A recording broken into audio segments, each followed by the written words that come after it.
यदि आप अपने करियर को सिर्फ एक डिग्री नहीं बल्कि एक अलग पहचान देना चाहते हैं तो आपका अगला कदम होना चाहिए लवली प्रोफेशनल यूनिवर्सिटी, जहां एक्सीलेंस सिर्फ एक शब्द नहीं बल्कि एक रियल एक्सपीरियंस है। नैक A++ की मान्यता, NIRF में 31st रैंक और 50 से ज्यादा देशों से आए स्टूडेंट्स के साथ आपको मिलता है ट्रूली ग्लोबल एक्सपोजर। तो अब मौका है LPU नेस्ट के जरिए एडमिशन लेने का, जहां आपको मिल सकती है 60 से 70% तक की स्कॉलरशिप और कुछ केसेस में 100% तक की भी, यानी कम फीस में वर्ल्ड क्लास एजुकेशन। तो देर किस बात की, डिस्क्रिप्शन में दिए गए लिंक पर क्लिक करें, एडमिशन फॉर्म भरें और पाएं एप्लीकेशन फीस पर 20% तक का एक्स्ट्रा ऑफ। अभी अप्लाई करें और अपने फ्यूचर को अपग्रेड करें। लवली प्रोफेशनल यूनिवर्सिटी, यहीं से शुरू होगा आपका सक्सेसफुल टुमारो।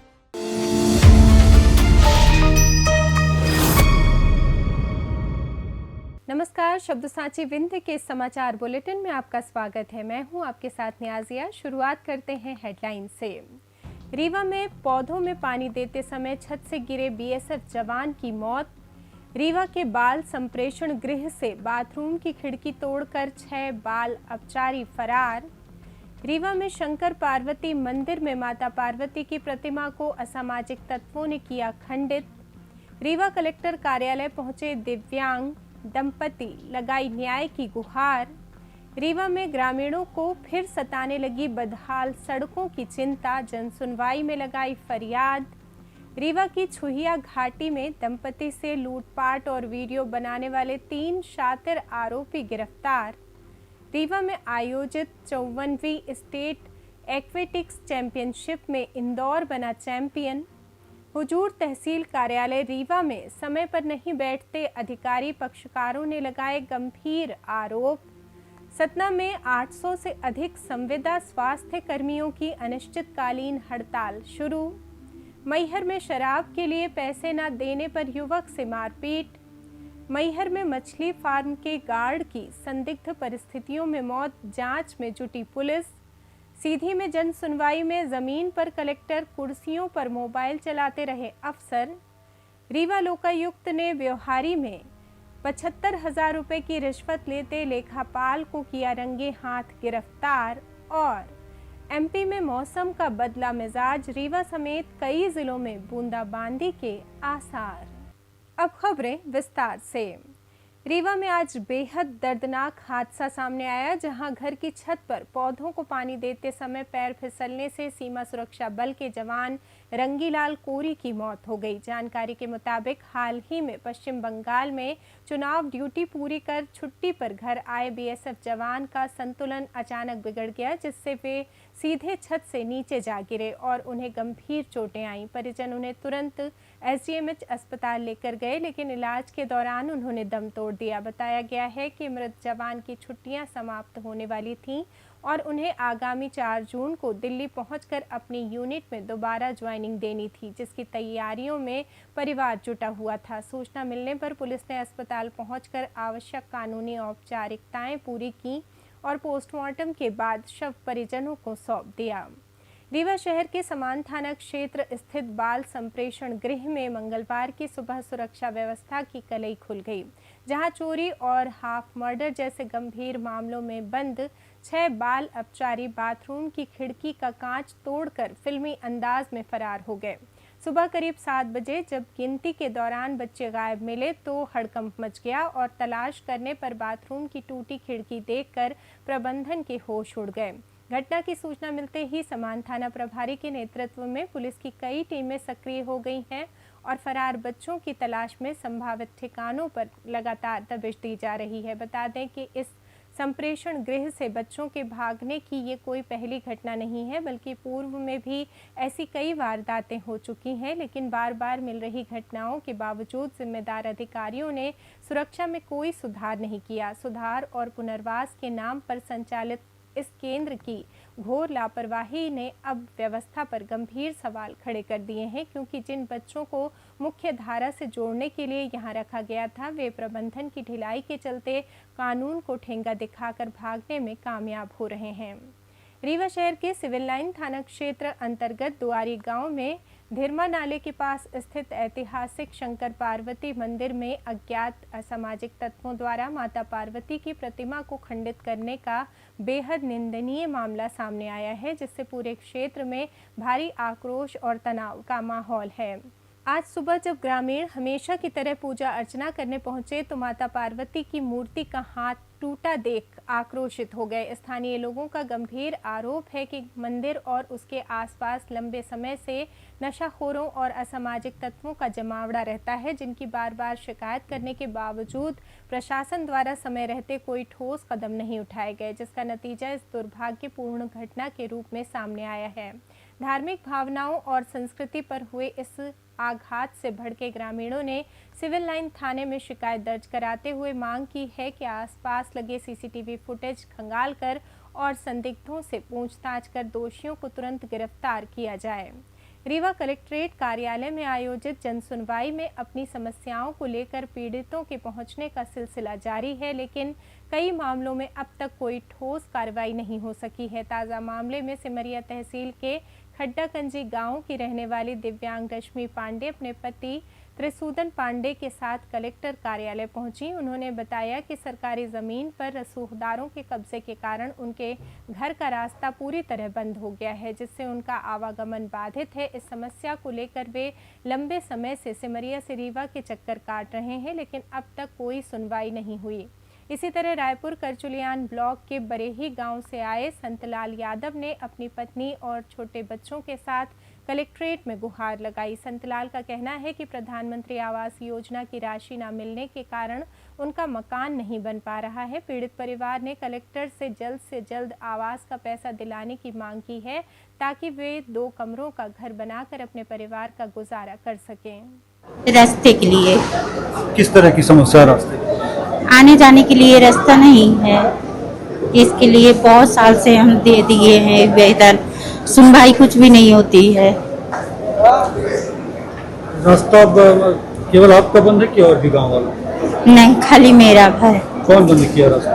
हो गया गांव पड़ोसी के, हो गया। अधिकारी बोले कि बस वो क्या बोलते पटवारी जाएगा और तहसीलदार जाएंगे, बस यही बोले हैं। रीवा जिले में बारिश का मौसम शुरू होते ही ग्रामीण अंचलों के रहवासियों को बदहाल और कच्चे रास्तों की समस्या सताने लगी है, जिसके चलते मंगलवार को कलेक्टर कार्यालय की जनसुनवाई में सड़क निर्माण और रास्ते खुलवाने की शिकायतों की बाढ़ आ गई।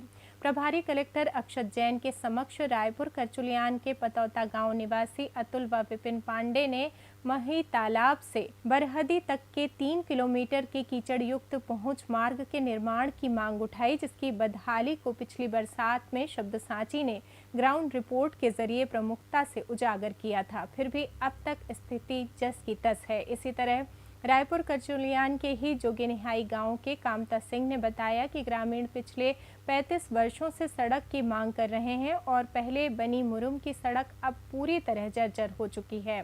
इसके अलावा त्योंथर के भगवानपुरा से शिव कुमार मांझी ने सड़क निर्माण, सिरमौर के रंगोली गांव के रामकिशोर चौधरी ने बंद रास्ता खुलवाने व जमीन समानीकरण तथा हुजूर तहसील के बिहरिया गांव से लालमणि साकेत ने पूर्व सरपंच ममता सिंह के कार्यों की जांच कराने की मांग को लेकर आवेदन सौंपा, जिस पर प्रभारी कलेक्टर ने सभी आवेदकों को जल्द से जल्द उचित निराकरण का आश्वासन दिया है।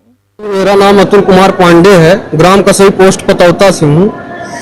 हमारी सड़क की समस्या है 3 किलोमीटर महज तालाब से लेके बरहादी पहुंच मार्ग। इसका हम लोग जनपद कार्यालय में भी आवेदन दे चुके हैं और हमारे विधायक नागेंद्र सिंह हैं, इसमें लेटर पैड में लिख के भी दिए थे कि बारिश के बाद अगले साल, लेटर पैड में दिए थे कि अगले साल बारिश के बाद तुरंत काम चालू होगा, मुर्मीकरण चालू होगा।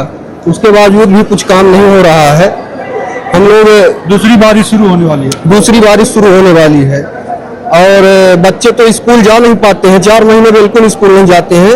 अगर कोई बीमार भी पड़ गया है तो वो मर जाएगा, घर पे ही मर जाएगा, पर उसको रीवा नहीं पहुंचा सकते हैं हॉस्पिटल। इसके लिए फिर खाट में हम लोग बैठा के खाट में लेके आते हैं VT स्टैंड तक। जी नहीं, कोई नहीं सुन रहा है। जो हमारे सरपंच है और विधायक तो कोई काम के नहीं। ये हम यही रोड के संबंधित मांग करने आए हैं और आवेदन देने आए हैं। निराकरण नहीं हो तो क्या करें? निराकरण नहीं हो रहा है, इसके वजह हम लोग कई बार आ चुके हैं। अभी निराकरण नहीं हुआ तो ये नेशनल हाईवे 39 सब गाँव वासी आके वहीं धरना में बैठ जाएंगे। रीवा जिले के गोविंदगढ़ थाना क्षेत्र अंतर्गत छुहिया पहाड़ी पर एक दंपति को डरा धमकाकर लूटने और उनका वीडियो बनाने वाले 3 शातिर आरोपियों को पुलिस ने गिरफ्तार कर लिया है। गोविंदगढ़ थाना प्रभारी ने बताया कि शहडोल जिले के जैतपुर थाना अंतर्गत बोहरी निवासी रूप सिंह गोंड रविवार को अपनी पत्नी के साथ बस से रीवा जा रहे थे, तभी छुहिया घाटी के पास अचानक पत्नी की तबीयत बिगड़ने पर वे बस से उतरकर पहाड़ पर बैठ गए। इसी दौरान बाइक सवार 3 बदमाशों ने आकर उन्हें धमकाया और उनसे 4500 रुपये नकद व आधार कार्ड लूट लिए। साथ ही धमकी देते हुए उनका वीडियो भी बना लिया। पीड़ित दंपति की शिकायत और बताए गए हुलिये के आधार पर पुलिस ने त्वरित कार्रवाई करते हुए संदेह के घेरे में आए ग्राम मड़वा निवासी इसहाक खान, शिवसागर पटेल और नीरज यादव को हिरासत में लेकर पूछताछ की, जिसमें उन्होंने अपना जुर्म कबूल कर लिया। पुलिस ने आरोपियों की निशानदेही पर लूटी गई नकदी और वारदात में इस्तेमाल की गई मोटरसाइकिल जब्त कर ली है तथा तीनों आरोपियों को न्यायालय में पेश कर जेल भेज दिया गया है। रीवा शहर के प्रसिद्ध मिहिर सेन तरणताल में 2 दशकों के लंबे अंतराल के बाद आयोजित 5 दिवसीय 54वीं Madhya Pradesh state aquatics championship का मंगलवार को समापन हुआ, जिसमें सिरमौर विधायक दिव्यराज सिंह मुख्य अतिथि के रूप में शामिल हुए। प्रदेश के विभिन्न जिलों से आए 150 से अधिक जूनियर एवं सीनियर बालक बालिकाओं ने इस प्रतियोगिता में भाग लिया, जिन्होंने 17 नए कीर्तिमान स्थापित किए, जिसमें इंदौर के श्लोक गुजरगा ने 800 मीटर फ्री स्टाइल में नया रिकॉर्ड बनाया। इस चैंपियनशिप में इंदौर 295 अंकों के साथ विजेता, भोपाल 186 अंकों के साथ उप विजेता और जबलपुर 189 अंकों के साथ तीसरे स्थान पर रहा, जबकि रीवा संभाग के राजावीर सिंह ने 2 पदक जीतकर क्षेत्र का नाम रोशन किया। इस आयोजन के बाद स्टेट तैराकी संघ के अध्यक्ष पीयूष शर्मा और विंध्य तैराकी संघ के सचिव आशुतोष तिवारी ने स्थानीय तैराकों की बेहतर तैयारी के लिए मिहिर सेन तरणताल को प्रतिदिन 2 घंटे उपलब्ध कराने की घोषणा की। वहीं खिलाड़ियों व स्विमिंग प्रेमियों ने रीवा की शानदार मेजबानी और व्यवस्थाओं की प्रशंसा की। श्लोक गुरेजा, इंदौर 800 मीटर फ्री स्टाइल में 8 मिनट 34 सेकंड का रिकॉर्ड मैंने बनाया है। इसका पहले का रिकॉर्ड एग्जैक्ट तो नहीं पता, पर 45 या ऐसा कुछ होगा। मेरे 5 इंडिविजुअल इवेंट में गोल्ड थे और शिप भी मिली है मुझे ग्रुप ए बॉयज़ में। रीवा शहर के कॉलेज चौराहा स्थित हुजूर एसडीएम एवं तहसील कार्यालय की कार्यप्रणाली एक बार फिर सुर्खियों में है, जहां अधिकारियों के समय पर सीट पर न बैठने के कारण आम नागरिकों, अधिवक्ताओं और दूर दराज से आए पक्षकारों को भारी परेशानी का सामना करना पड़ रहा है। मंगलवार को कार्यालय पहुंचे पीड़ितों और अधिवक्ताओं ने आक्रोश जताते हुए कहा कि अधिकारियों की इस मनमानी से न्यायिक प्रक्रिया प्रभावित हो रही है और लोगों को घंटों इंतजार करना पड़ता है। वहीं एक पीड़ित पक्षकार ने गंभीर आरोप लगाते हुए यहां तक कह दिया कि वो दर्जनों बार दफ्तर के चक्कर काट चुका है, लेकिन बिना पैसे लिए यहां कोई काम नहीं किया जाता। बता दें कि जिला कलेक्टर द्वारा सभी अधिकारियों को समय पर कार्यालय में उपस्थित रहने के सख्त निर्देश दिए गए हैं, लेकिन हुजूर तहसील में इन आदेशों की खुलेआम धज्जियां उड़ाई जा रही हैं। सतना जिले के 800 से अधिक संविदा स्वास्थ्य कर्मचारी नियमितीकरण समेत अपनी विभिन्न लंबित मांगों को लेकर मंगलवार से अनिश्चितकालीन हड़ताल पर चले गए हैं, जिससे स्वास्थ्य सेवाओं का कामकाज पूरी तरह ठप हो गया है। एनएचएम अधिकारी कर्मचारी संघ के नेतृत्व में चल रहे इस आंदोलन के दौरान आक्रोशित कर्मचारियों ने हाल ही में जारी सेवा आधारित मूल्यांकन पत्र का कड़ा विरोध करते हुए उसकी प्रतियां जलाईं और सभी ऑनलाइन व ऑफलाइन कार्यों का पूरी तरह बहिष्कार कर दिया। कर्मचारियों का आरोप है कि वर्षों से सेवाएं देने के बावजूद सरकार उनकी न्यायोचित मांगों पर कोई ध्यान नहीं दे रही है, बल्कि नई मूल्यांकन प्रक्रिया के जरिए उन पर अतिरिक्त दबाव बनाया जा रहा है। 25 मई से चरणबद्ध तरीके से शुरू हुए इस आंदोलन को अब अनिश्चितकालीन हड़ताल में बदलते हुए संघ ने चेतावनी दी है कि यदि मुख्यमंत्री द्वारा घोषित नियमितीकरण, एनपीएस स्वास्थ्य बीमा, 10% वार्षिक वेतन वृद्धि, समान कार्य समान वेतन और सीएचओ के प्रोत्साहन राशि समायोजन जैसी प्रमुख मांगों का जल्द निराकरण नहीं हुआ तो इस प्रदर्शन को और अधिक उग्र व व्यापक रूप दिया जाएगा।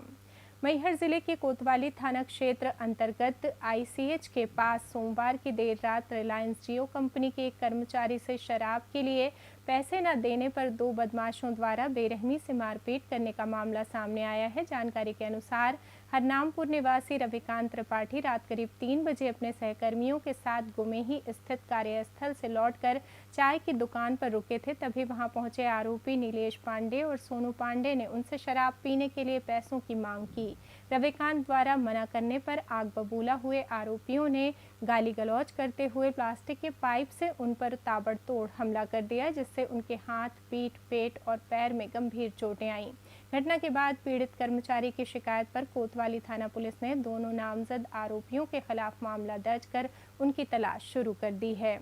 मैहर जिले की ग्राम पंचायत धतूरा स्थित एक मछली फार्म में गार्ड के पद पर तैनात 45 वर्षीय शिवा बलक कोल का शव मंगलवार सुबह संदिग्ध परिस्थितियों में मिलने से सनसनी फैल गई। परिजनों के अनुसार शिवा बलक सोमवार शाम करीब 7 बजे अपनी ड्यूटी पर गए थे, जिसके बाद सुबह उनका शव तालाब से कुछ दूरी पर पानी से भीगा हुआ पाया गया। स्थानीय लोगों और मृतक के चाचा राम प्रताप कोल की सूचना पर कोतवाली पुलिस ने तुरंत मौके पर पहुंचकर घटनास्थल का निरीक्षण किया। पुलिस ने शव को कब्जे में लेकर पोस्टमार्टम के लिए सिविल अस्पताल मैहर भेज दिया है। पुलिस का कहना है कि मौत के वास्तविक और स्पष्ट कारणों का खुलासा पोस्टमार्टम रिपोर्ट आने के बाद ही हो सकेगा, जिसके आधार पर आगे की वैधानिक कार्रवाई की जाएगी।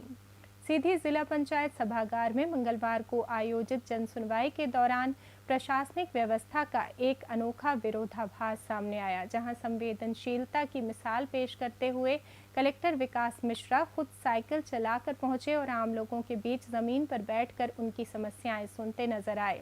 इसके ठीक विपरीत सभागार में मौजूद अधिकांश अधिकारी कर्मचारी कुर्सियों पर आराम फरमाते और मोबाइल फोन में व्यस्त दिखे। इतना ही नहीं, कमिश्नर BS जामोद की सलाह को दरकिनार कर अधिकारी महज कुछ 100 मीटर की दूरी के लिए भी 4 पहिया वाहनों से पहुंचे थे और कलेक्टर के सख्त निर्देशों के बावजूद दोपहर करीब 12:30 बजे की इस सुनवाई में कई अधिकारी बिना परिचय पत्र के ही दिखाई दिए, जिसने शासन प्रशासन की कार्यशैली और अनुशासन पर गंभीर सवाल खड़े कर दिए हैं। शहडोल जिले के व्यवहारी तहसील कार्यालय में पदस्थ सहायक खंड लेखापाल लल्लू प्रजापति को मंगलवार को रीवा लोकायुक्त पुलिस की टीम ने 75,000 रुपए की रिश्वत लेते हुए रंगे हाथ गिरफ्तार कर लिया। जानकारी के मुताबिक बाणसागर निवासी और नगर परिषद खांड की उपाध्यक्ष के पति रमेश प्रसाद रचक ने शिकायत दर्ज कराई थी कि आरोपी सरकारी मकान से जुड़े एक प्रकरण को निपटाने के एवज में 1 लाख रुपए की मांग कर रहा था, जिसमें से 35,000 रुपए वो पहले ही ले चुका था। शेष राशि की दूसरी किस्त के रूप में जैसे ही शिकायतकर्ता ने आरोपी को 75,000 रुपए दिए, लोकायुक्त की टीम ने उसे जाल बिछाकर दबोच लिया। आरोपी के खिलाफ भ्रष्टाचार निवारण अधिनियम के तहत मामला दर्ज कर कानूनी कार्रवाई शुरू कर दी गई है। बता दें कि व्यवहारिक क्षेत्र में भ्रष्टाचार के खिलाफ 15 दिनों के भीतर लोकायुक्त की ये लगातार दूसरी बड़ी कार्रवाई है। मौसम की बात करें तो मध्य प्रदेश में नौतपा की समाप्ति के बाद मौसम के मिजाज में लगातार बदलाव देखने को मिल रहा है। मौसम विज्ञान केंद्र के अनुसार वर्तमान में एक नया पश्चिमी विक्षोभ सक्रिय होने और मध्य पाकिस्तान से लेकर ओडिशा तक राजस्थान और मध्य प्रदेश से होकर गुजर रही ट्रफ लाइन की वजह से प्रदेश के मौसम में ये तब्दीली आई है। इसके प्रभाव से पश्चिमी मध्य प्रदेश में जहां ऑरेंज अलर्ट के साथ अंधड़ और गरज चमक की स्थिति बनी हुई है, वहीं पूर्वी हिस्से के विंध्य क्षेत्र विशेषकर रीवा जिले में भी मौसम का मिजाज बदल गया है। मंगलवार को रीवा का अधिकतम तापमान 36 डिग्री और न्यूनतम तापमान 28 डिग्री रिकॉर्ड किया गया, जिससे भीषण गर्मी से लोगों को आंशिक राहत मिली है। मौसम विभाग द्वारा जारी आगामी दिनों के पूर्वानुमान के अनुसार रीवा और आसपास के क्षेत्रों में अगले 24 से 48 घंटों के दौरान आंशिक बादल छाए रहने और कुछ स्थानों पर हल्की बूंदाबांदी या गरज चमक के साथ तेज हवाएं चलने की संभावना है। इसी के साथ ये समाचार बुलेटिन समाप्त हुआ। कल फिर मिलेंगे नई खबरों के साथ। जुड़े रहिए शब्द सांची विंध्य से, और विंध्य से जुड़ी तमाम खबरों के लिए हमारे चैनल को सब्सक्राइब कर दें। वीडियो को लाइक करें, शेयर करें और बेल आइकॉन दबाना ना भूलें। अपने आसपास की खबरें हम तक पहुंचाने के लिए स्क्रीन पर दिए नंबर पर आप संपर्क भी कर सकते हैं। धन्यवाद।